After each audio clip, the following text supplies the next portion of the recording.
Sahana Bhavatu Sahana Punatu Saha Vidyam Karavavahe Tejasvinavaditamastu Ma Vidvishavavahe. Om Shanti Shanti Shanti. Om Paz Paz Paz. Om Namah Shivaya. Buenos días a todos. Estamos en el segundo día del retiro de yoga, mindfulness y silencio. Así que bueno, hoy les voy a recordar también un poquito de por qué queremos hacer silencio, de los beneficios de esta práctica. Y vamos a leer directamente de Shivananda los beneficios de la concentración, ¿sí? Y por qué queremos concentrarnos y cómo hacerlo.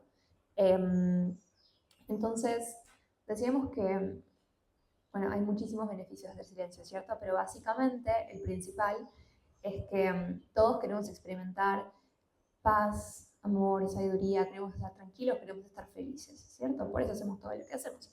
Todo lo que hacemos básicamente lo hacemos porque estamos buscando un bienestar. Bien, nos dicen los sabios que ese bienestar solamente, o sea, todos lo tenemos adentro nuestro porque es nuestra verdadera naturaleza, pero solamente lo podemos experimentar cuando purificamos las cosas que nos impiden experimentar eso, ¿cierto? Ese tesoro que está como en el fondo de ese lago que está empantanado y con oleaje. Entonces, el silencio es una práctica fundamental para poder calmar las olas del lago y poder experimentar esa paz, esa tranquilidad, ese amor, esa sabiduría que ya somos, ¿cierto? Es lo único que nos puede sacar del sufrimiento. Si no podemos tener la mente en calma, tranquila, estable, siempre, siempre, siempre vamos a sufrir. Seamos conscientes de ello o no. El sufrimiento va a venir una y otra vez, una y otra vez, una y otra vez, hasta que no aprendamos a realmente controlar las olas mentales y poder tener la mente como un lago en calma y experimentar ese tesoro. Nada de afuera, ningún objeto externo, ninguno. Ni el marido, ni el viaje, ni la casa, ni siquiera las montañas, el mar, nada que sea externo, ¿sí? a este sentimiento que podemos cultivar dentro nuestro nos va a traer felicidad. Y ahora, si nosotros podemos cultivar esto dentro nuestro, si podemos limpiar todas estas impurezas y estar ahí experimentando el tesoro, esa dicha que ya somos, cualquier objeto externo nos va a parecer súper chévere. Entonces, bueno, es súper importante tener eso en cuenta, ¿no? Porque siempre sabemos esto, pero nos confundimos, ¿no? Como que creo que muchos hemos escuchado esto, la mayoría hemos escuchado, no, nada externo te va a traer felicidad. Y decimos, sí, es cierto. Y después nos andamos preocupando, ¿no? Que, ay, no, es que yo me quiero ir de vacaciones, ay, no, es que yo quería comer, no sé, papas en vez de yuca, ¿cierto? Como que después nos andamos preocupando por lo externo, ay, no, es que quiero un novio. Después andamos todo el tiempo así preocupándonos por las cosas externas. Entonces, súper importante tener esto súper claro. Ningún objeto me va a traer felicidad, ni bienestar, ni paz. Ninguno. La única fuente de felicidad está en mi interior. Y todos los objetos a los que genero deseo, a los que genero apego, me van a traer sufrimiento. Porque el placer, ¿sí?, por los objetos y el dolor son dos caras de la misma moneda. Ahora, otra cosa es el gozo que viene de estar en el sí mismo, en el Atman, en la pureza, en la dicha. Eso es distinto al placer que viene de los objetos. Y ese no tiene contraparte. Bien, entonces les voy a leer algunas cositas que dice Shivananda sobre el silencio, que nos comparten del Centro de Shivananda Vedanta de Madrid. Nos dicen, el silencio, según la milenaria sabiduría del yoga, es la paz, la lengua del corazón, la lengua del sabio, pero requiere que el intelecto deje de funcionar.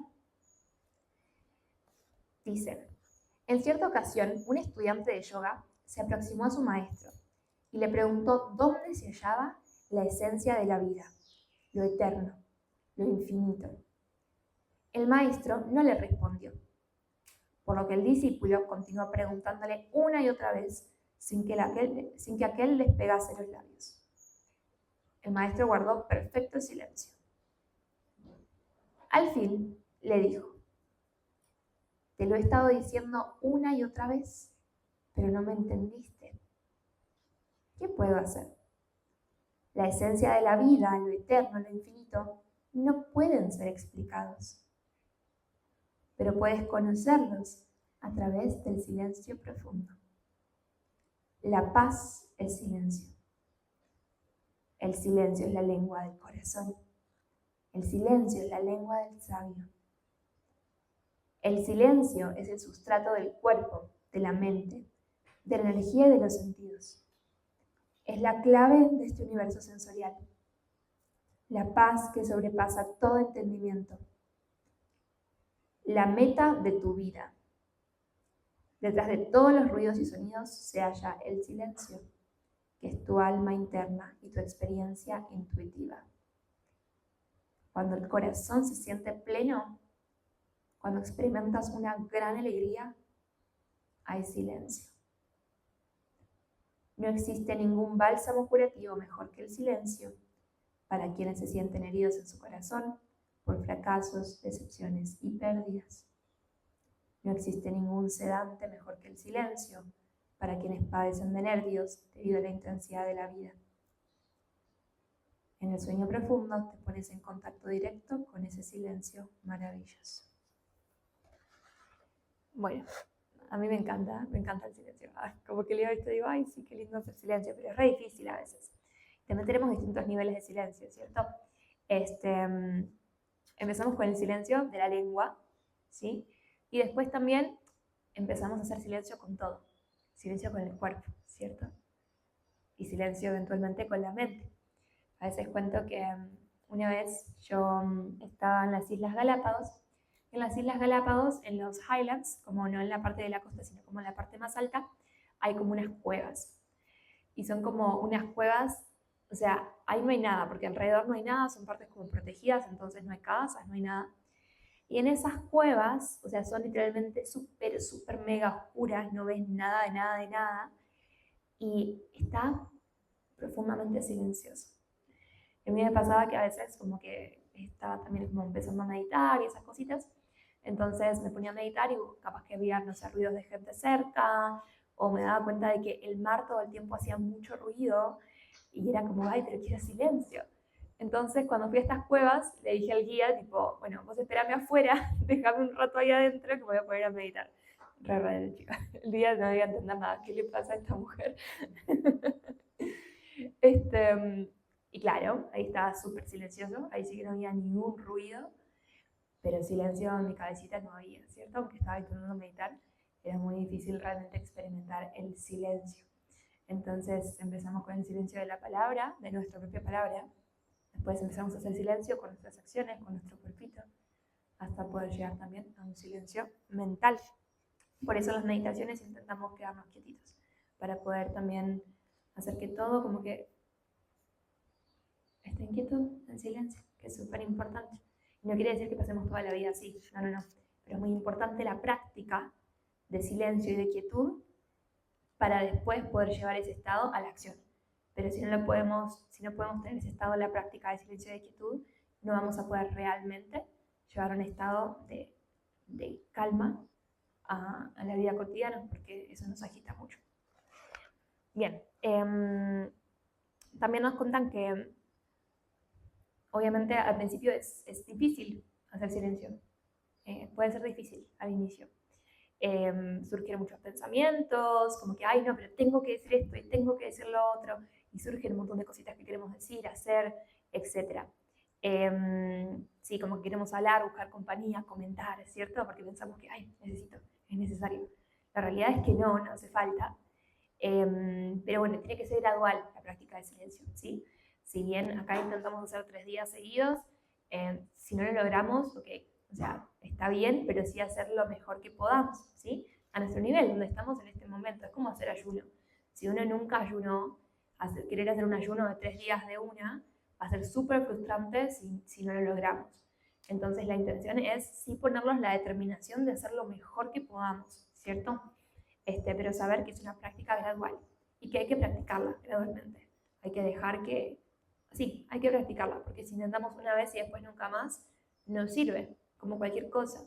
Si yo una vez, no sé, digo, ay no, ahora quiero entrenar, y agarro y hago 6 horas de pesas, y después no entreno más por 3 meses y no me va a servir mucho. ¿Qué es lo mejor? Como en todo, la práctica un poquito todos los días, ¿cierto? Entonces, todos los días o, no sé, un par de veces a la semana, ponerse como un objetivo de decir, bueno, voy a hacer silencio de, no sé, de 7 de la noche hasta que me voy a dormir, ¿cierto? Por ejemplo. También sirve mucho ponerse un espacio para hacer silencio. Avisar, mandar un mensajito, miren, voy a estar en silencio, no voy a hablar, ¿cierto? Eso sirve un montón para poder llevarlo a la vida diaria y también en esos momentos buscar estar apartadito de la gente, porque no sé, es mucho más difícil cuando estamos con gente, porque ahí se despierta toda la inquietud mental.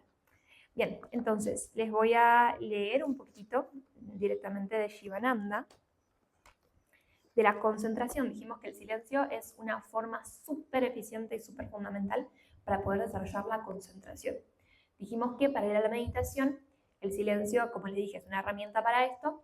Entonces, el silencio nos ayuda a desarrollar la concentración, ¿sí? Y la concentración sostenida nos ayuda a llegar a un estado de meditación. Pero para poder llegar realmente a meditación tenemos que practicar la concentración mucho, pero muchísimo. Tenemos que sentarnos a meditar intentando concentrarnos muchísimas veces, muchísimo tiempo, por un tiempo sostenido, e intentar llevar esa concentración a las actividades diarias, ¿sí? No es me siento a meditar, estoy concentrado y después me olvido de todo lo que aprendí, todo lo que hice, sino que aprovecho esa práctica de meditación sentado que tuve para durante la vida diaria, mis actividades, intentar llevar ese estado de enfoque absoluto, de mindfulness, ¿sí? Por eso es mindfulness, porque mindfulness tenemos que estar con plenos, ¿sí? En lo que estamos haciendo, en cada acción, en cada actividad, en cada sensación, en cada respiración. Y eso es lo que buscamos. Obviamente es muy ideal poder lograrlo, pero hay que intentar practicarlo constantemente. Es el intento. Es intentar, intentar, intentar e intentar. Shivananda nos dice, si concentras los rayos del sol por medio de una lente, pueden quemar un trozo de algodón o un pedazo de papel, pero los mismos rayos dispersos no pueden hacerlo. Si deseas a una persona que se encuentra a una cierta distancia de ti, ¿qué hacemos? Ponemos las manos así como altavoz, ¿cierto? Porque se escucha más. Las ondas sonoras se concentran así en un punto, desde el que se dirigen a la otra persona, que entonces puede oírte con claridad. El agua se convierte en vapor y este se concentra en un punto, poniendo en movimiento el motor del tren. Todos estos son ejemplos de ondas concentradas. De igual modo, si reúnes los rayos dispersos de tu mente y te enfocas en un punto, tendrás una maravillosa concentración. La mente concentrada te servirá como un potente faro para descubrir los tesoros del alma y para alcanzar la suprema riqueza del Atman, el ser, dicha eterna inmortalidad y alegría imperecedera. Entonces, el verdadero Raja Yoga, ¿sí?, comienza con la concentración y esto eventualmente se funde en la meditación. Nos dicen, has nacido para concentrar tu mente en Dios. O sea, nos dice literalmente que nacimos para eso. Reuniendo tus rayos mentales dispersos en los diversos objetos. Este es tu más importante deber. Olvida los otros deberes creados por Moja, la ilusión de la familia, los hijos, el dinero, el poder, la posición, el respeto, el nombre y la fama. Y acá me gustaría explicar un poquito sobre lo que yo entiendo y sobre lo que yo le he preguntado a algunos maestros, ¿cierto? O sea, literalmente nos dicen que ese es nuestro único deber, poder concentrar los rayos de la mente, poder, sí, concentrar toda esa inquietud mental y poder llegar a la paz, a la calma, al ser. Y acá Yoga nos dice como que nos olvidemos de todo el resto de las supuestas obligaciones, ¿cierto? Pero eso no significa no hacerlas. Una vez yo estaba acá en el ashram y estaba así como confundida. ¿Vieron esas veces que uno está así como confundido, que no sabe qué hacer y por qué? Que está así como con toda la mente como alborotada, que no sabe qué es lo que debe hacer, ¿cierto? Entonces llamé a un maestro de meditación que tengo, que a veces me aconseja mucho y le agradezco un montón. Y le digo, ay, ¿qué hago? No sé si será que me tengo que quedar en el ashram, que me tengo que ir, que no sé, que tengo que cambiar mis prácticas, estoy confundida, no sé qué hacer. Y él lo que me dijo fue, vos solamente mantén tu práctica de yoga y de meditación. solamente concéntrate en eso. Después el resto de las cosas las seguís haciendo tu karma yoga, seguís haciendo lo que tengas que hacer, pero vos concentrate solamente en mantener esos tiempos de práctica. Mientras realizas el resto de tus actividades con normalidad. Y todo se va a dar por añadidura. Y en ese momento así fue. Yo me concentré en eso, seguí haciendo mis tareas, pero me concentré en mi práctica y las respuestas llegaron. Y todo fluyó como tenía que fluir. Y creo que, bueno, eso nos dicen los maestros que es la vida, ¿no? No significa no hacer el resto de las cosas, no trabajar, no tener familia, etc. Pero significa correr el foco. Y ahí estamos confundidos a veces. Pensamos que el foco está en la familia, en los hijos, en el trabajo, en las responsabilidades, en el dinero, en lo que sea. Y que lo secundario es nuestra práctica espiritual. Y que la práctica espiritual es, sí, como un apoyito para el resto de nuestra vida. Y los maestros nos dicen, no, el foco absoluto es tu práctica. ¿Sí? Tu práctica de yoga, tu práctica de concentración, la práctica que cada quien elija que le haga enfocar esos rayos mentales para poder experimentar la dicha. Y todo el resto existe, sí, pero se da por añadidura.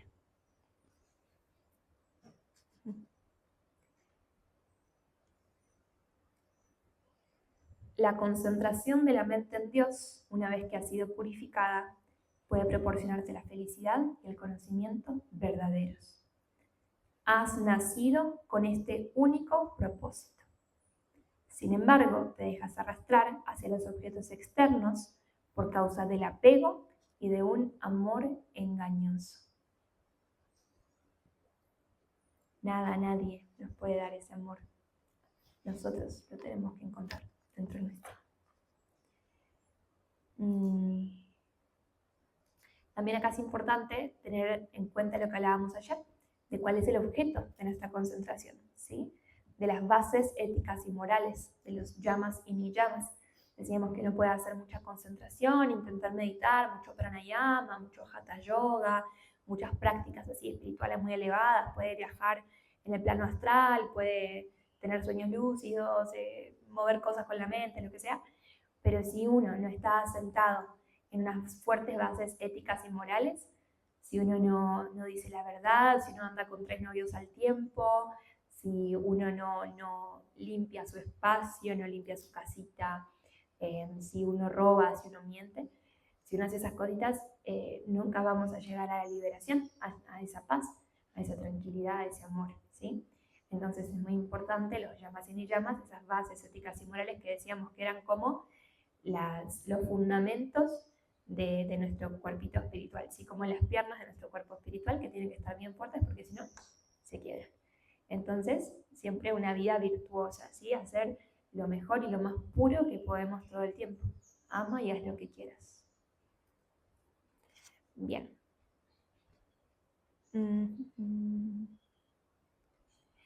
Entonces, acá nos hablan un poquito sobre el mindfulness también. Dicen, durante la concentración, los diversos rayos de la mente se reúnen y se enfocan hacia el objeto en el que nos estamos concentrando. Se desvanece así la agitación de la mente. Una sola idea ocupa toda la mente. Donde hay concentración profunda, no existe conciencia del cuerpo ni de cuánto lo rodea a uno. Creo que todos hemos experimentado, porque nos dicen que todos los seres humanos tenemos la capacidad de concentración. Todos lo tenemos. A veces cuando leemos un libro, estamos full concentrados, nos llaman y nos vamos a escuchar, ¿cierto? O no se vieron que a veces cuando uno está así, medio distraído y tiene hambre, y viene un olor a comida súper rico, no sé, imagínense esa comida favorita, y viene ese olor a comida, como aquí, Cherry. Uno como que empieza, se distrae, ¿cierto? Si uno tiene hambre y está ahí medio distraído y siente ese olor, como que se distrae, como que le da ganas de probar la comida, y ay, ¿será que voy a la cocina a pedirles un poquito de chocolate, ¿cierto? Ahora, cuando estamos full concentrados, estamos leyendo ese libro, pero en plena concentración, dejamos de sentir el hambre, claramente, y tampoco ni siquiera somos conscientes, o sea, ni siquiera le damos importancia a ese olor que estamos percibiendo. Como que eso se borró de la mente y solamente lo único que me importa es este libro de acá. Me olvidé de mi hambre, me olvidé del olor de la cocina Entonces la mente ya no se agita con todas esas reacciones automáticas que vienen de sentir ese estímulo, ¿cierto? También, bueno, vemos que todos tenemos la capacidad de concentrarnos porque, como les decía ayer, un niño cuando está jugando un videojuego, por ejemplo, uno le puede gritar al oído y el niño no responde, está ahí full concentrado. Entonces es súper importante aprender a utilizar esta capacidad para fines elevados, ¿cierto? Para poder percibir la esencia pura que está dentro nuestro. Bien, también acá él nos da un par de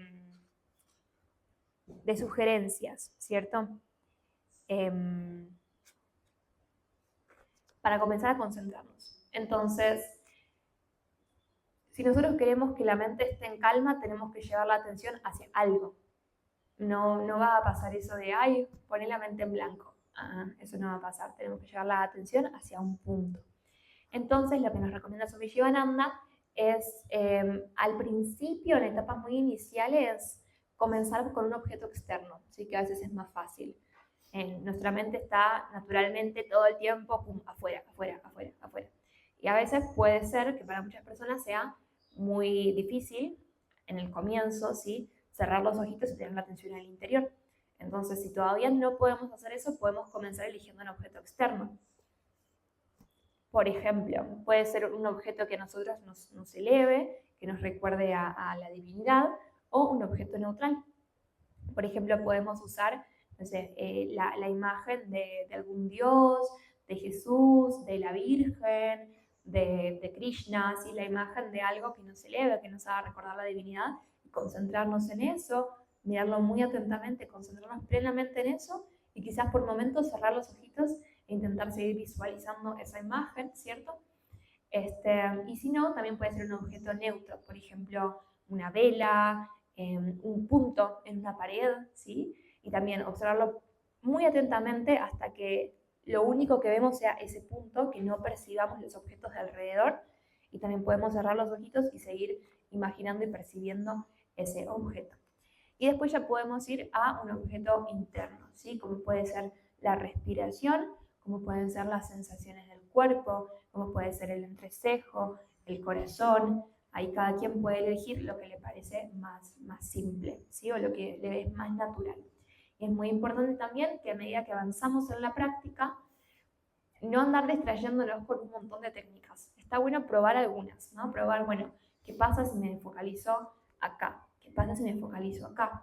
¿Qué pasa si me focalizo en la respiración, en una vela? Probamos un poquito. Y cuando encontramos uno que nos parece más natural, que es como cuando el ave llega a su nido, que ese avecito pobrecito está buscando su nidito hace tiempo. Después le abrimos las puertas cuando salimos. Cuando el ave llega a su nido, así como que es como que descansa, cuando encontramos un punto en el que sentimos eso, nos quedamos con ese punto, ¿sí? Y diariamente practicamos con ese punto. ¿Por qué? Porque si no la mente sigue distrayéndose. Ay, que hoy era el punto de la pared, y que mañana en la vela, y que pasado mañana en el dedo meñique, y que el otro día en la uña del dedo gordo. Entonces es súper importante elegir un punto y darle a ese con toda, ¿sí? Bueno, también podemos practicar, hacer como mindfulness, ¿sí? Entonces, probar a ver cómo está nuestra capacidad de percepción, desde los objetos más burdos hasta los más sutiles. Entonces, por ejemplo, al sentir un sabor, puedo iniciar sintiendo el sabor que está más fuerte y luego esos sabores más sutiles que hay en ese alimento que estoy consumiendo. O puedo comenzar sintiendo, por ejemplo, como hacíamos ayer, los sonidos más burdos, los más fuertes o los más lejanos, y luego los que están más cerquita. Mirar algo que esté muy lejos, luego algo que esté muy cerca, como que probar ahí con el mindfulness cómo está nuestra percepción, desde lo más burdo hasta lo más sutil. También nos dice, bueno, como les decía, que para principiantes puede ser como bastante difícil. Dice, para el neófito la práctica de concentración resulta al principio cansada y desalentadora. Tiene que ir abriendo nuevas capas de la mente y del cerebro, pero tras unos meses de práctica desarrollará un gran interés en la concentración y disfrutará de un nuevo tipo de felicidad, la dicha de la concentración o ananda. Dicen que más tarde inclusive como que nos llegamos a inquietar un poco si no sentimos como esa calma, como que es, ay, ¿por qué no estoy concentrado?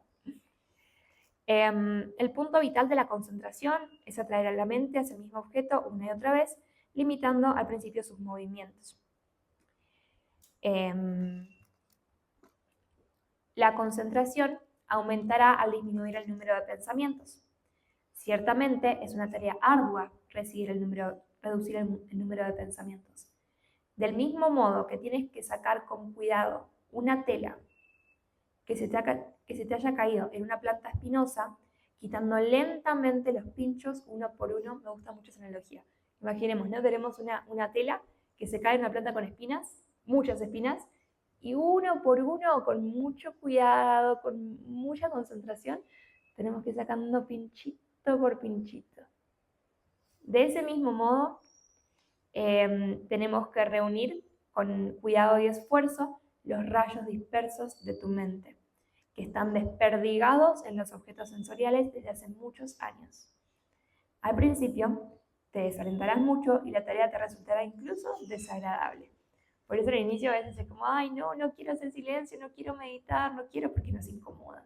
Pero una vez que comenzamos a sacar alguno de los pinchitos y vemos qué bien se siente no tener tantos de esos pinchitos, como que a veces incomoda, pero a uno le encanta y se motiva mucho y ahí ya es más fácil continuar, ¿sí? Creo que la primera parte es como la más difícil de todas y después se va haciendo un poco más llevadero porque sentimos, experimentamos los frutos. Bueno, nada, Yolanda dice muchas cositas más, pero creo que por hoy ya hablé demasiado. Ya hice nomás una por hoy. Ayer me olvidé decir los anuncios, me acabo de dar cuenta. Así que no sé si los tienen, si me los pueden mandar. Bien. Entonces, anuncios, voy diciendo los que me acuerdo. El 7, ahora la semana que viene, no tengo el celular acá, pero la semana que viene, ¿no? 7 de... ¿En qué mes estamos? Noviembre. El 7 de noviembre comienza el próximo profesorado de yoga de 21 días, gracias Sergi. Súper recomendado, es hermoso, todavía están a tiempo de inscribirse. Son 21 días en donde nos sumimos full, completamente, como decíamos, en mindfulness, en esta sabiduría del yoga. Se les recomiendo muchísimo, ya quieran ser profes o no, pero para realmente interiorizar todo lo que es la práctica de yoga, su filosofía, etc. Y vivir acá en comunidad con nosotros, en la selva, lo recomiendo muchísimo. Así que bueno, espero verlos acá la semana que viene, anótense de una.